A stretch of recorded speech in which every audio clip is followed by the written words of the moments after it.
Hola, boa noite. Munson here with the Good Morning Portugal Wine Club. Let's bring my buddies onto the screen, the Wine Club Ninjas. Here they are, one by one. Mr. Neil Perkins, also known as Alan Tejo, with a very sexy little nod there. Rachel here, Lisbon. Rachel, good evening to you.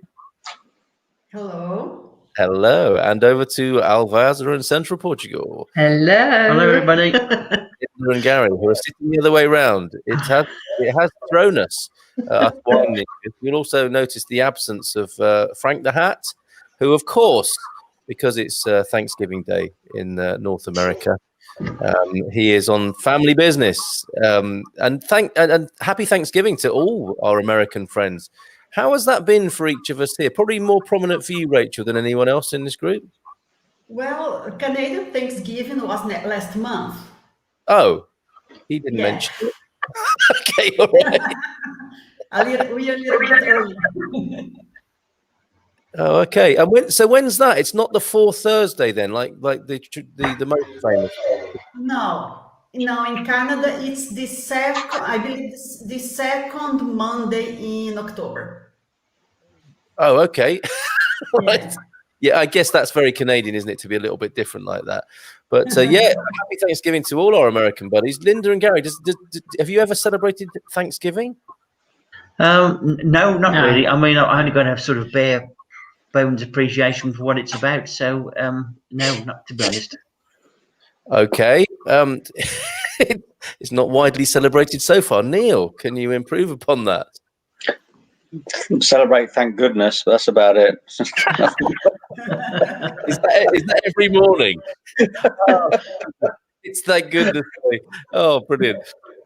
Eric's here already from North Carolina. Made sure Thanksgiving dinner wouldn't be served until after the wine club. Enjoy. That's really devoted and dedicated, Eric. That's fantastic. So, without further ado, I was just chatting with my buddies before, asking if we'd been to the Dow region before.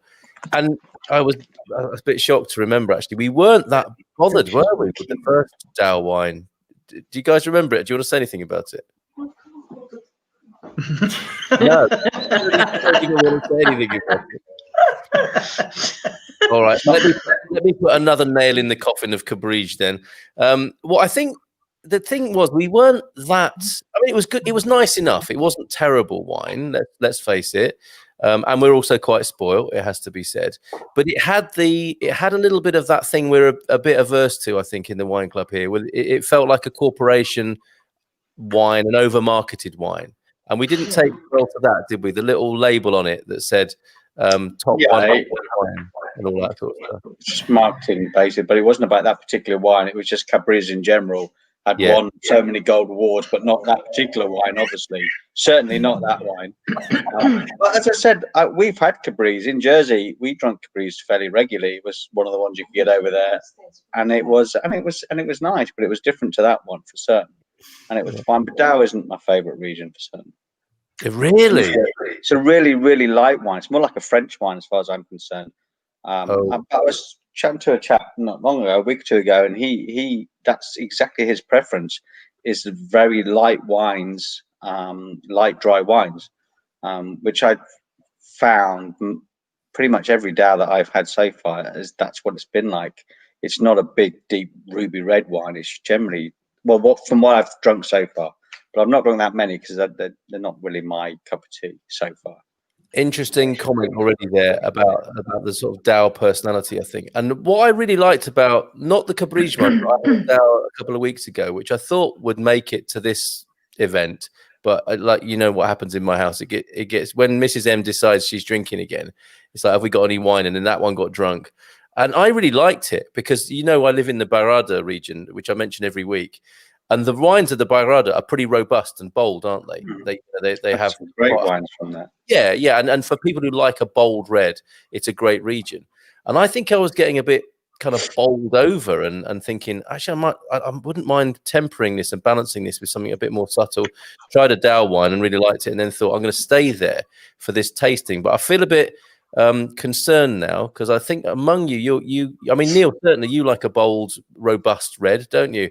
Rachel, when it comes to red, oh dear, okay, I'm really up against it tonight. I prefer a lighter red. Oh, excellent. It might be 4 glasses then for Linda tonight. Thank you, Gary. Oh, I like a good wrestling red. Oh, that's me. I'm for a full strength red, but I'll drink most things, Carl. You know me. Okay, good.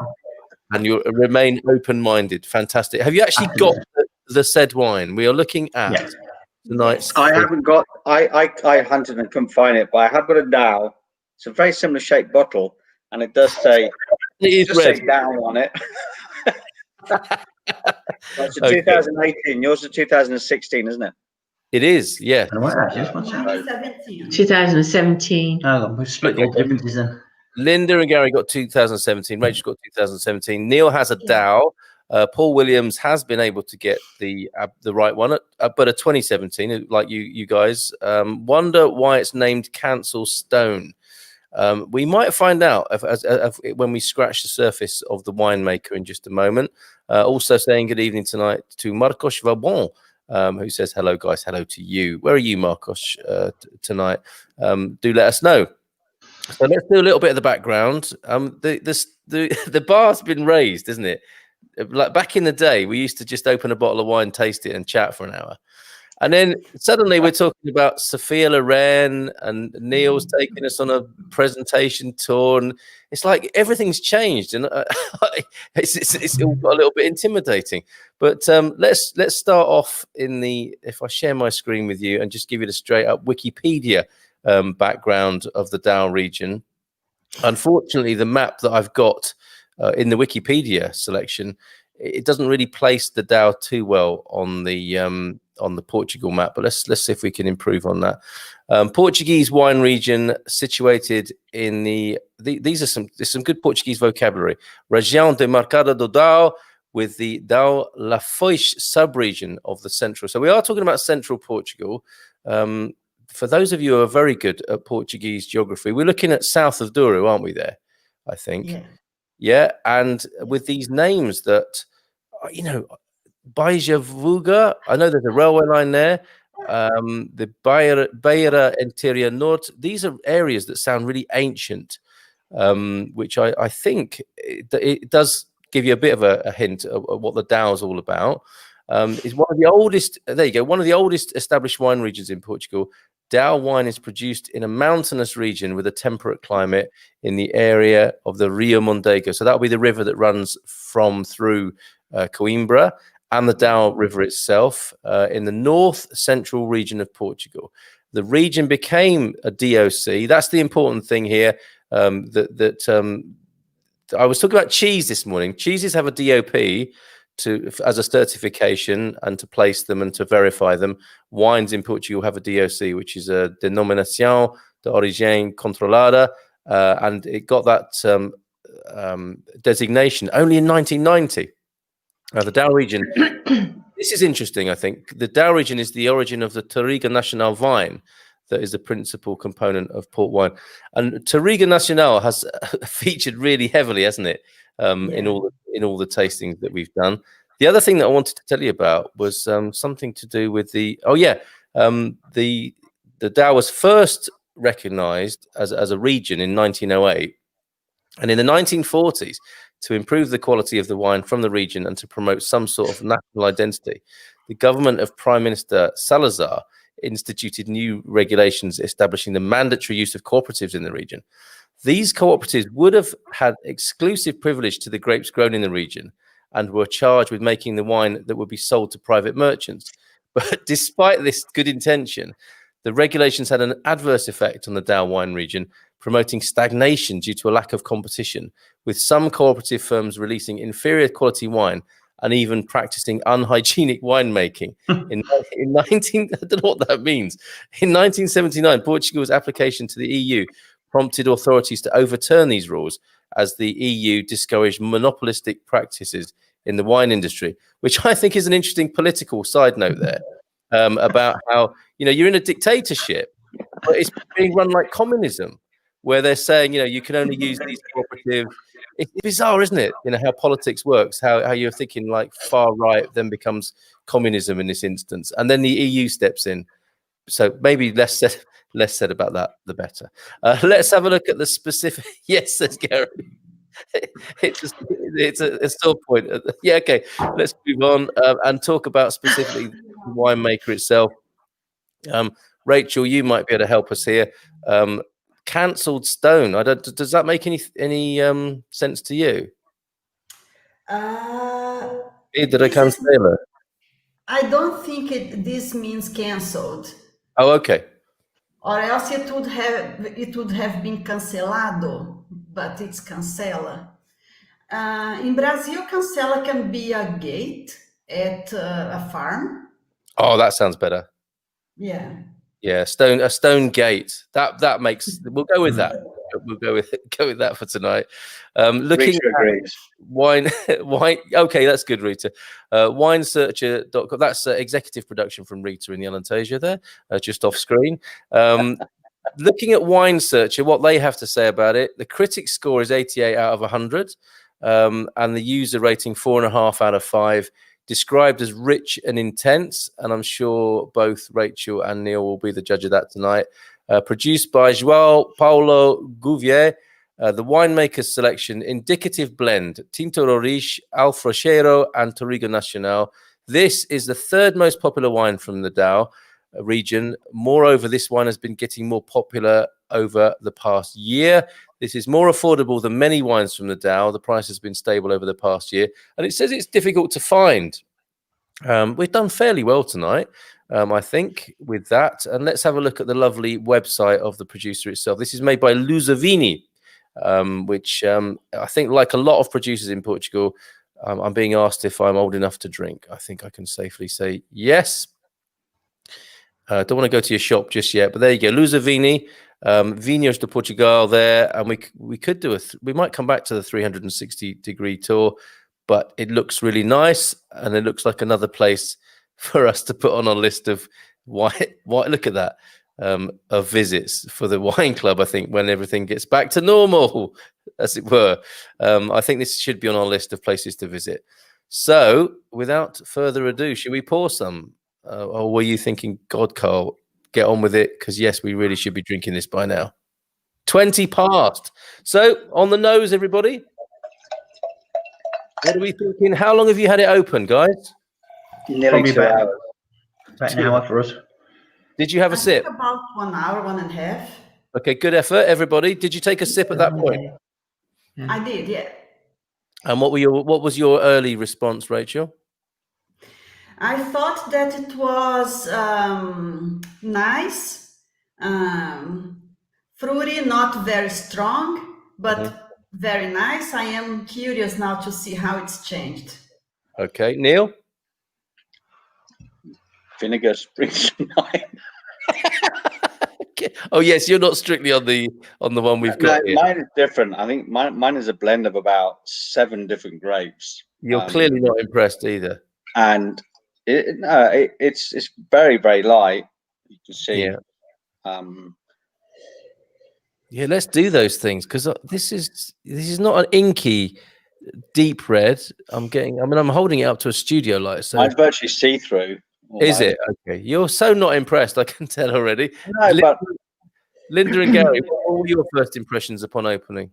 When we first opened this, there was like a rush of like different smells of deep fruits and wood and vanilla, and it's still there to a certain degree. It's still quite potent on the nose, so it's one of the more stronger ones for me as far as smell is concerned.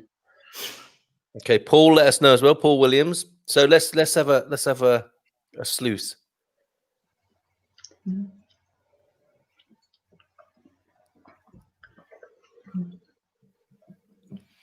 Mine's improved actually quite a lot. Has it? But it's been open 2 hours now. Sounds like it needed to. 13% we're looking at here. First impressions, Rachel? Mm-hmm. It has definitely improved. The flavors much stronger now. It's fruity. It's actually very fruity. Red berries. Little bit vanilla, I think.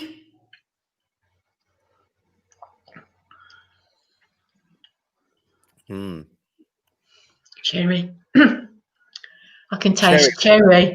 Cherry, yeah. Cherries. I'm trying to find the actual winemakers to give us a bit more detail on that. I was getting Parma violets. Anyone else get that? Hang on, yes. I'm just trying to think what it was. Violets. Yes. Thank you, Carl. My pleasure. My pleasure. Something- I'm quite pleased with myself on that, but I definitely caught that. Yes, it's something floral in there, isn't there? Mm. Very definitely floral. Yeah, you've done it. You found the flower. It's got a nice amount of woodiness, nice amount of fruitiness, nicely balanced in the dryness. Little hint of vanilla, I think, not too much. A very smooth, nice, cultured little wine. That's a fairly good choice, I think. Nice. Okay. Mm-hmm. See, my concern about it is that it's boring. That's what I was worried about. That it would be boring to you, both you, Neil, and Rachel, because you like a bold red, and that was my concern tonight, is that you might find this a little bit dull, and that's what I'm hoping isn't how we're going to sort of stereotype or characterize the Dow region. What do you say to that? Is yours very light? Really, very, very light. The viscosity really light, or is it? It's not very, very light, but it's definitely not full-bodied. But Yeah. it is actually a very nice wine. It's not boring at all. Oh, good. It's not chewy. It would go very well with Nice flavour. some meat, I think. Well, I'm just grabbing a bit of camembert here, which I'm going to have a go with. But I'm really pleased with that, and I didn't know that before. The Parma violets, there's definitely that little floral flavour in there, isn't there? Which is pleasant. And I mean, that's what I'm learning here. If you are looking for something a bit lighter, it might be the Dow is a region to go to. Move out of if you want to get some bang for buck with guests, and really taste the earthiness of rustic Portugal. Hit them with a Bairrada. But I think this is a bit more sophisticated. I don't know if that's the right, I'm not meaning to put Bairrada down, but there is I think a little bit more sophistication with this, and I don't know if that's a generalization that can be made about the Dow and the Bairrada. Definitely reminds me of like a French table wine, not some of the big like the Margots or whatever. It's the bigger wines, but the lighter French wines. This reminds me of, and that's extremely popular with a lot of people. Extremely popular with a lot of people. It just isn't my go-to wine. If I sort of want something lighter, I tend to drink whiter in the summer. Yeah. But in the winter, then I like bigger, bolder wines. But there's absolutely nothing wrong with the wine. Well, that's good to know. Look what I managed to find. Expats might be delighted by this. Oh, lovely. I've seen those for a while. With a little butter and some camembert. If Mrs. Those other ones you could get, they're Cornish crackers or quite puffy. What were they called? Knobs, I think, aren't they? No, they look like that. Cornish knobs. I think they look like that. You break them and they were flaky. Oh dear, it's probably a cream for that. Yeah. So I don't know. Do we go to marking? I mean, I'm going to try a bit of camembert with it. I'd like to know what Paul has. Oh, here we go. Paul's filed his report from the south. Fruit level is good, balanced nicely, and leaves my cheeks in their normal state. Yes, that's the thing, isn't it? It's not got the tannin blast. And I think we're going to talk to Neil in a minute about tannins, because there's been some talk about that in the group, hasn't it, this week? Suits my taste much better than Douro Alentejo. A bit Beaujolais Viage, maybe. Okay, so Paul in agreement there, I think. A lighter French table approach, accompanying a lot of things rather than old statement wine in its own right. Anna's here. Hi, Anna. How are you in Switzerland? Hi, guys. Can only find one Dow wine here, which is pretty basic. So tonight, a Quinta dos Quatro Ventos Douro 2016. That, I think, did we have that, the Four Winds? I think we have, yes. I remember that. We know that, right? I don't remember. This is what I've seen it. Never did. I've seen it. I'm definitely. Why we've already had it on here. This is one that Penny's yet drunk. Oh, No, okay. I'm sure we've had it. I'm sure No, we've Penny drunk that one. Are you going to start? Oh, easy. Yeah. I think you're right, Carl, because I'm going to echo what you're saying now. With the Bayraders and the Stubol wines, right, they are immediate, recognizable wines which come in with a strong taste and instantly recognizable.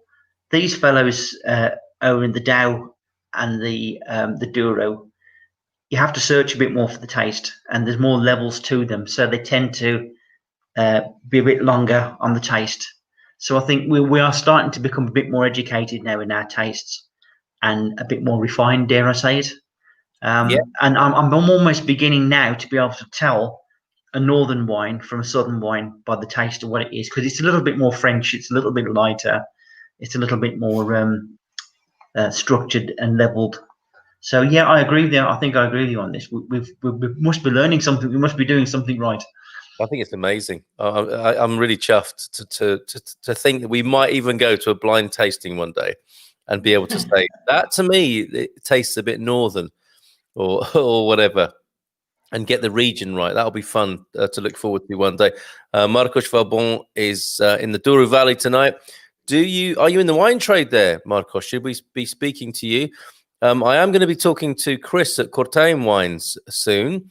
And we'll probably do a little feature from their shop. Do you know that brand and vineyard, Gary? Yes. Terence's wife, Jin, she did their website for them, so she knows Chris. I've never met Chris, but I've seen the wines, and I don't know if he's still got them, but the labels on the wines are Terence's some of his paintings, I think. Are they? Fantastic. Okay. Well, I think that's more of a feature rather than a savaging on the wine club one evening, because that could go horribly wrong, couldn't it? Invite somebody on to taste it. I don't know how we managed that.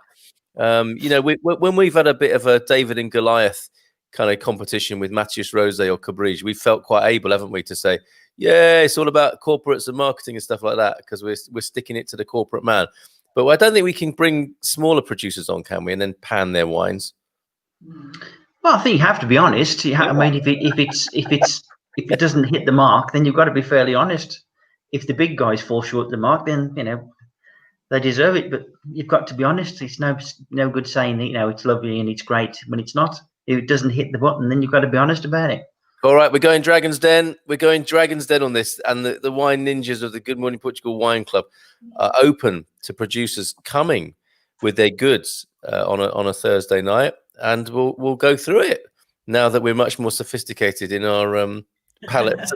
The other thing is, I think if the actual producer comes along, they're going to point things out about the wine that we don't know about. They're going to point out probably parts of the production which may affect the taste or the consistency of the wine, etc., etc., and things that we probably don't look for or won't understand in the flavor or the wine itself. So I think it would be really educational, and I think it would maybe help you appreciate their wine a little bit more, as opposed to putting this wine up against a completely different wine from a different region with a different grape selection and trying to compare the two, which possibly is not fair.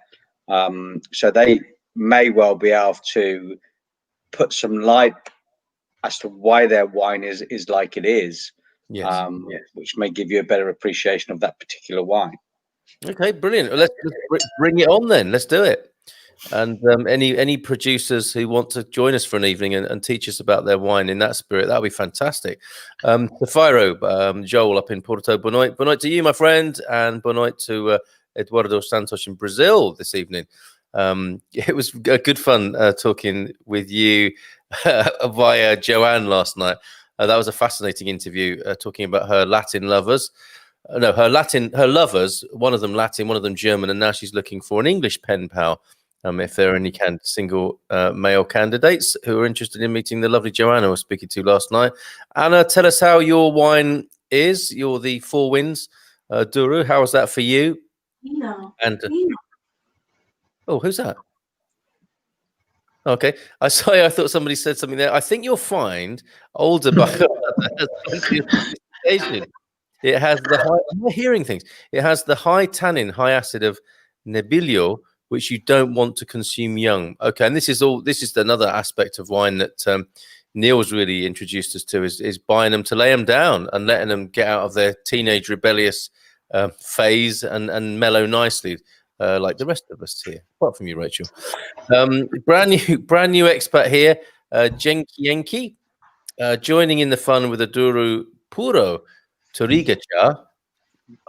What's that? It's a little bit too tasty, says Jenki Enki. Obviously having a good evening there, and you're very welcome. Brand new expat, as in you've just come to Portugal. Tell us more. Figueira do Vinhos is another best region with delicious wines. Not a million miles away from you two, right, Gary and Linda? Just up the road there, yeah, to half an hour up the road. All right, so there's a very nice city. It's lovely. Another visit on the cards there. Yeah, great part of Portugal. For any expats thinking of where to live, that's a good place to check out for sure, isn't it, as part of central Portugal. So, should we go to... Actually, no, tannins. Neil, what did we discover about tannins this week? It was actually Skip who just made a comment before, made the comment that tannins are tasteless, apparently, and you can only feel tannins.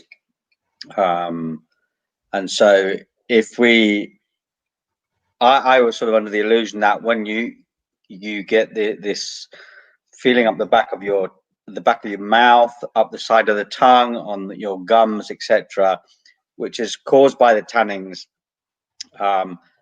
and you got that sharpness or sort of a bitterness, that I thought that was the flavor of the tannins, but apparently Skip said that the tannins actually are flavorless completely.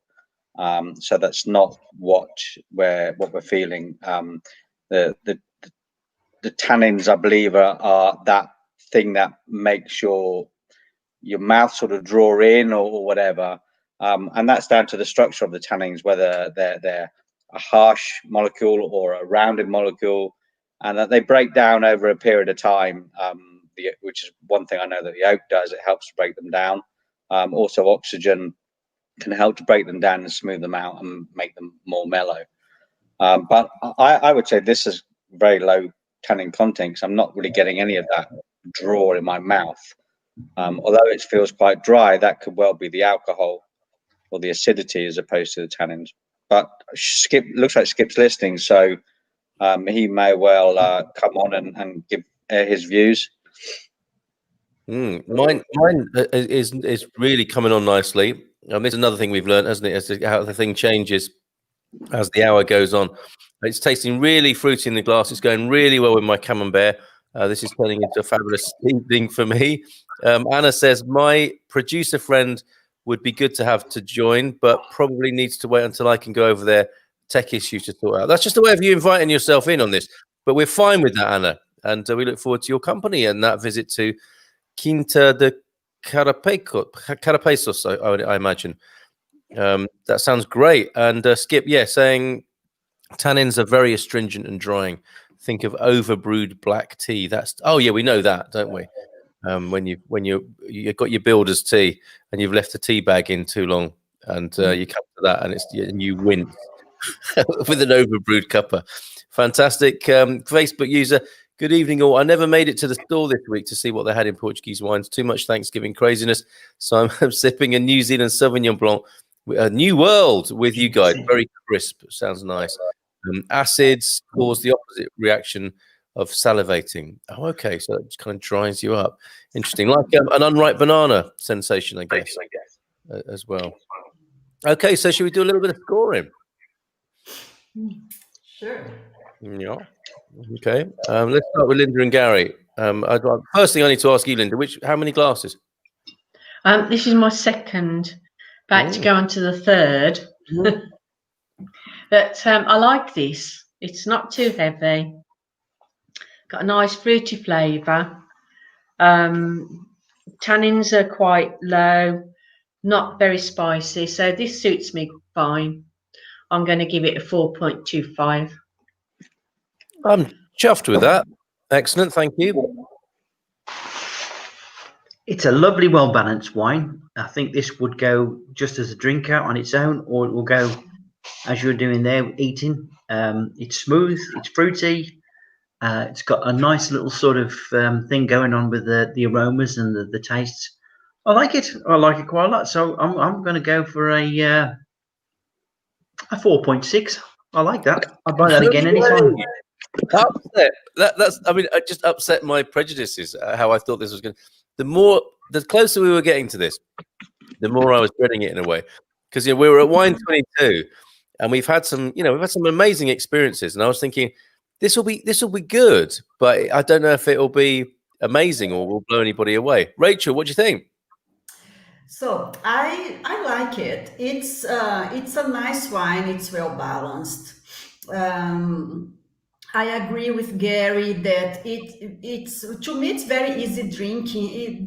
It doesn't have to be accompanied by a meal. You can just serve it in a party with some finger food. It would be great for that. I'm going to say 3.9. Okay. All right. Thank you, Rachel. Brilliant. Has Frank had a sip of it? No, he hasn't. Oh, okay. Is there going to be any left for him to have a sip of it? Yes, I think so. Oh, okay. Did you have turkey today? No, we didn't. Okay. All right. Neil, you and your DAO, do you want to say more about the actual bottle you've got there? It's a Mayan Costa, a DAO Mayan Costa. It's 2018. I think it's just a fairly simple, everyday table wine. It's very uncomplicated. It's very light. Viscosity is very, very light. It's very thin, light wine. Not a lot of alcohol. Not a lot going on. Easy just to sup.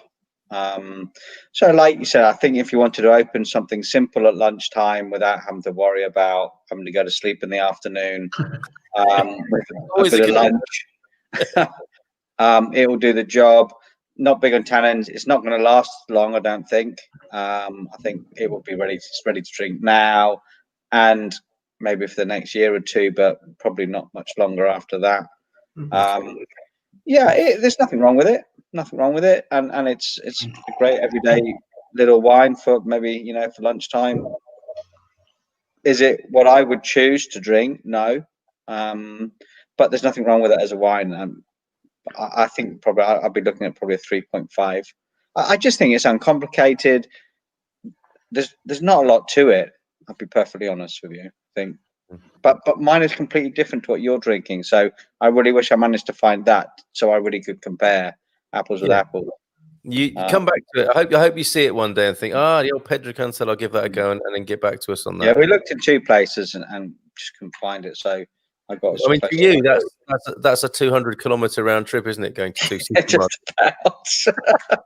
That's a good effort. All right. Let's have a look. A solid 3.5.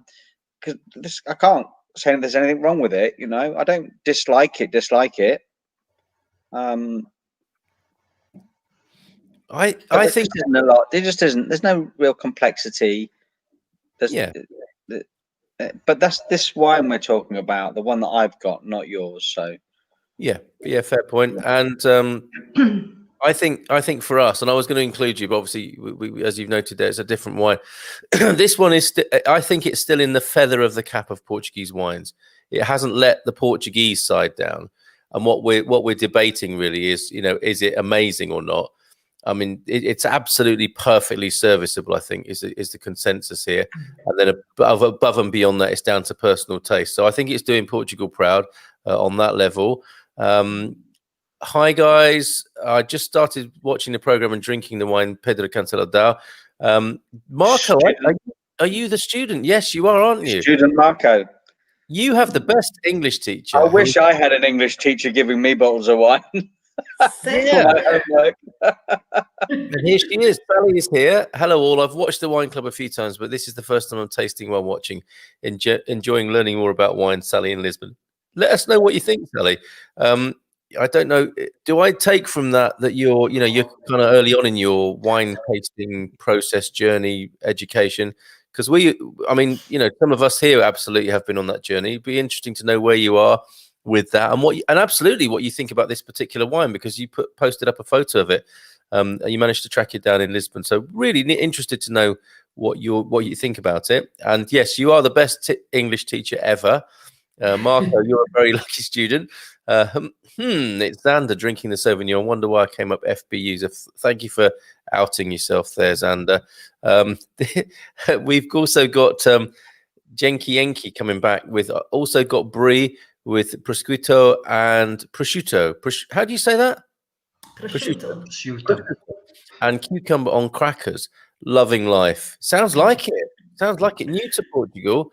Got the crackers out, got the prosciutto, the cucumber, and some Portuguese wine. Can't be bad. Hi, Marco. You're here too. Words of encouragement from the teacher there. Paul. Okay, the marks are in from Paul down in the south. Lita is going for 4.5, and I'm going for 4.65. The love that I could drink it with or without. Boom. Oh, nice one. I agree with you. Nice one, Paul. Yep. Skip is saying, if any of you like Tempranillo from Spain, it's worth remembering that one of the dominant Dow red grapes is Tinta Roriz, which is the Portuguese name for Tempranillo. Yes, good shout there, Skip. I think we noticed that last week. Yeah, we've noticed that, haven't we? Thanks to Neil in his tutorial last week. Good vibes. Yes, absolutely, Marco. Skip drank down a Cierzo the other evening. I like Tempranillo. So, yeah, maybe that's a little clue to explore more the Tinto Roriz grape. For me, I'm going to go for a 4 point. I'm going to go 4.5. It's not like a throwaway incredible experience. That's what I think. From 4.5 up to 5, that's the margin we're leaving, isn't it, for the incredible experiences that we've had on here, like that orange wine. For me, that's what that last half a point is all about. So it reaches my maximum of like perfectly good Portuguese wine. For me, it's really good to know that there is a relief from the Bairrada intensity from time to time by going to a different district. I've got to say, in those last few weeks, as it was turning from summer to autumn, and it was a bit rainy and getting a bit damp and a bit cold, and I was drinking like robust Bairrada reds, I was feeling a bit kind of with nail and iron, like it was all a bit kind of intense and alcoholic. So I really did need a bit of a break from that. Yeah, change is nice, isn't it? I agree with what you're saying.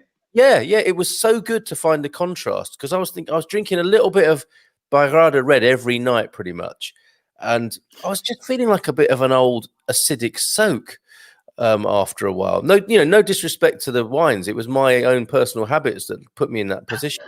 And I thought I've got to get. I started drinking fruit juice with the kids and thinking I need to have a bit of a break from this. And then this is a fantastic compromise. This is almost, like I'm not drinking wine in a way, given the habits that I'd got into. So as you say, Neil, it's really nice to find a little bit of contrast and balance. Carl, I can see you in the chicken shed, Carl, with the brown paper bag and the bottle of. On my own. And the kids, that's right. And the kids say, "Where's Daddy?"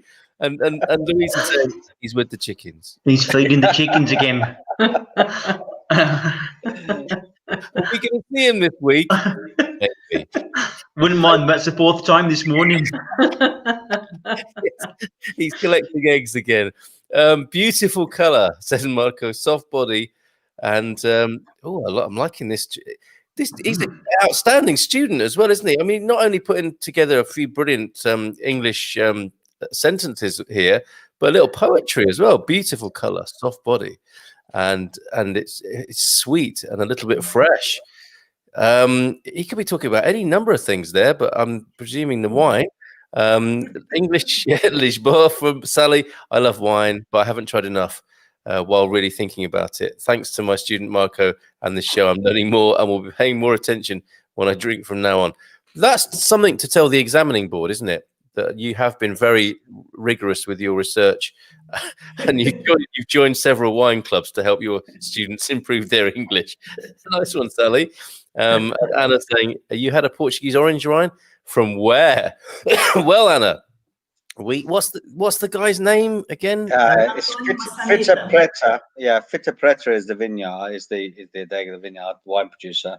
Yeah. And Rachel just told you the name. Yeah, that's Rachel. She got that little twinkle in her eye. Look. Yeah. Antonio Massanita. Antonio Massanita, that's right. Ugly bugger. Face like a bag of spanners, but he does make a good wine.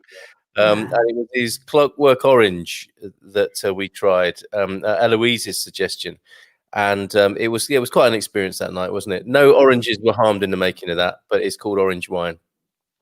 David is here. David Abitball, happy Thanksgiving. Happy Thanksgiving to you as well, David. May we all raise a glass to our American pals and say happy Thanksgiving to you. Or happy Thanksgiving, guys. Thanksgiving. Yeah, Feliz Dia de Ascension de Gracias, I think.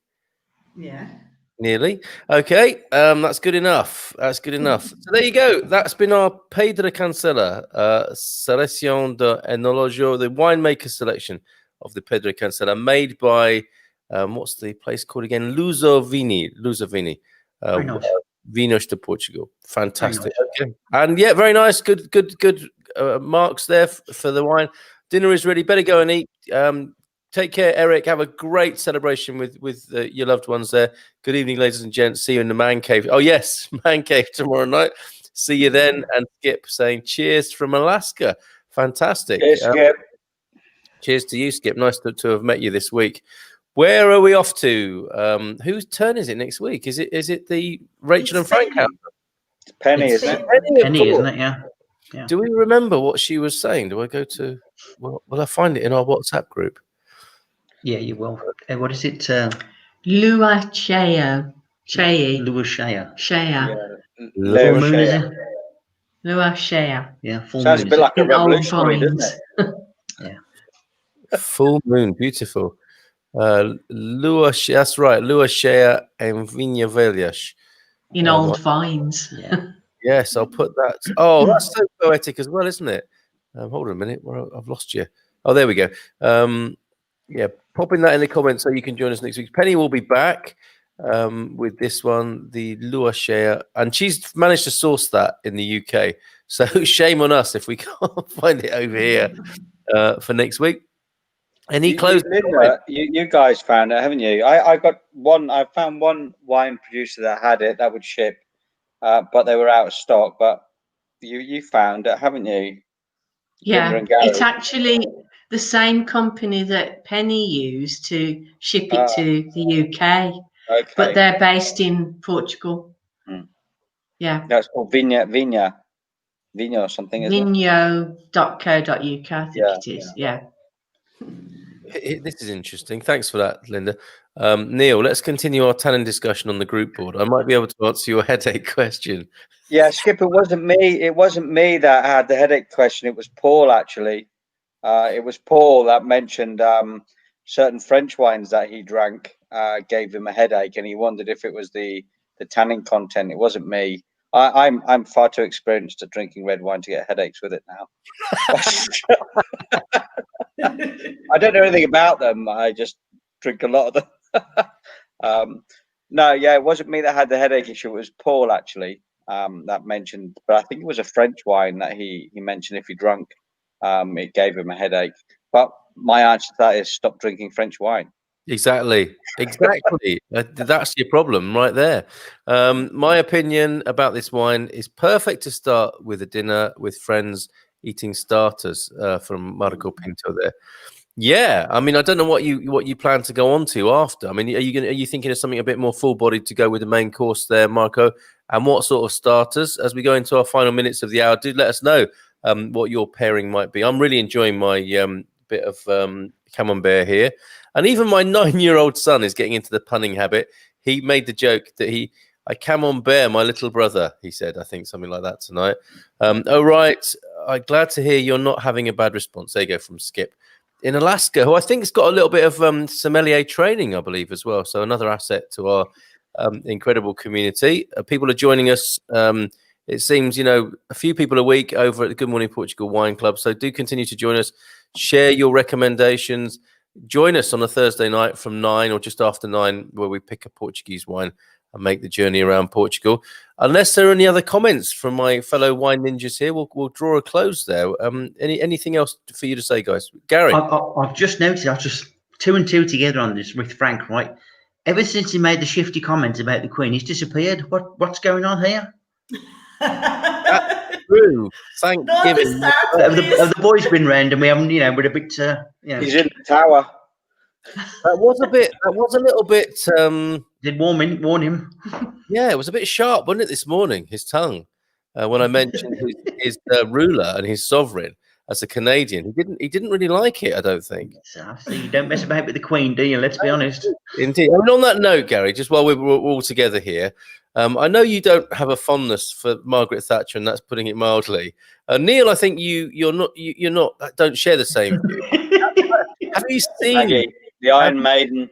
Iron Maiden. The Iron Maiden with an iron fist. Yes. Have you seen The Crown? Power to the people. All right.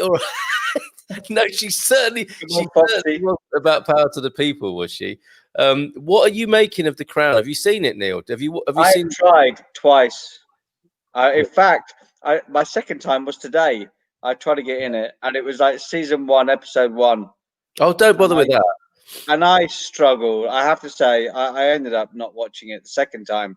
I thought first time maybe I was tired, I was missing something, and I heard everybody seems to be raving about it. So I gave it a second shot today, and I was just as sorely disappointed as I was the first time. But I'm still sorry. No, of course. Go to season 4. And season 4. I just forget the first three seasons. Yeah. they're all. I'll tell you. Spoiler alert for everybody. Queen gets crowned unexpectedly. That's about it. Seasons 1, 2, and 3. They go through Edward and Mrs. Simpson and all this malarkey. Yeah, all of that stuff. But it all gets repeated anyway in a different generation. So what I don't understand is we all know what happens. So why are we watching it? Exactly. But I tell you, if as somebody who will have experienced life intensely in the 80s, series 4 is worth a watch, because you have the bit where Michael Fagan, you know, intrudes into the palace.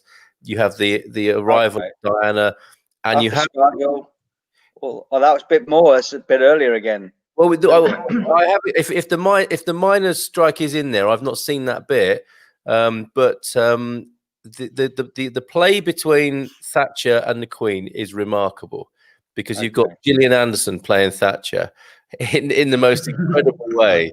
It's I think it's Christopher Walken sometimes, how she you know, like, there's a lot of that as Charles is going and the Duke of Edinburgh is going and then Margaret Thatcher and then it's squeaking doors constantly. But the interplay between Thatcher and the Queen is remarkable, which I think is prompting Jenky Yankee to say, "I hear Yorkshire people." I think there's a southerner there, Gary, who didn't. I mean, for me, I grew up in London and I moved to Yorkshire, and I had my mind entirely changed with my perception about, you know, as a sort of posh kid in London, I didn't know what all the fuss was about, quite honestly. And then I went to live in Yorkshire, and I really started to understand what all the fuss was about, like overnight, pretty much.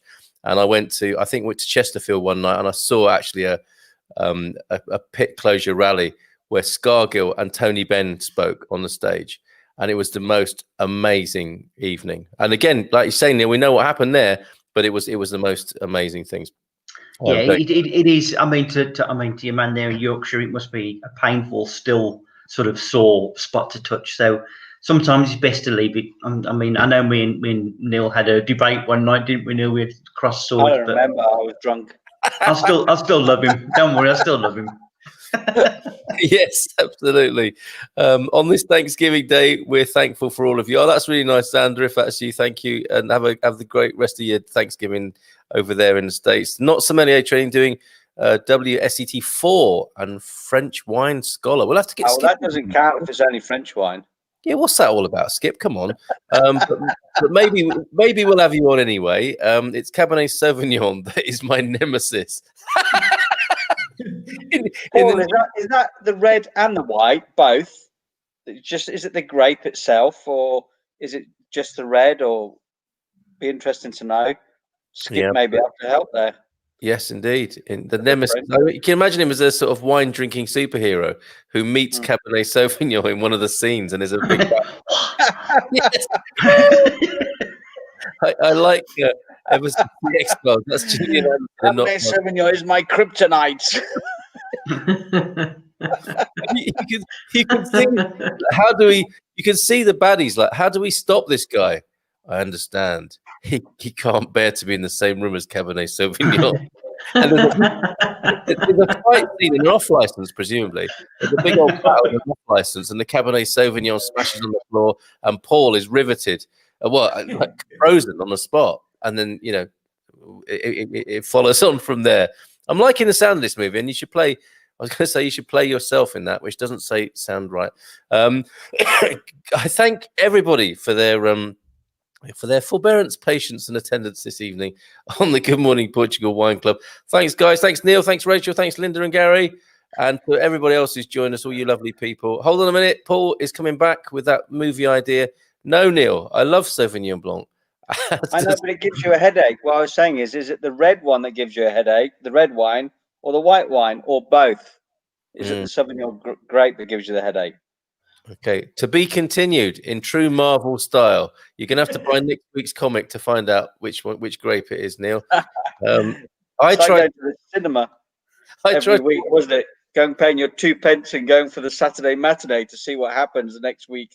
And let all your buddies in. Let all your buddies in through the fire exit. I tried to watch The Crown, but my reaction was the same as Neil's. But I think as an American, I don't have the connection. I've been watching Victoria on PBS. I really enjoy that one. Yes, I don't. Season 4 is to me is riveting.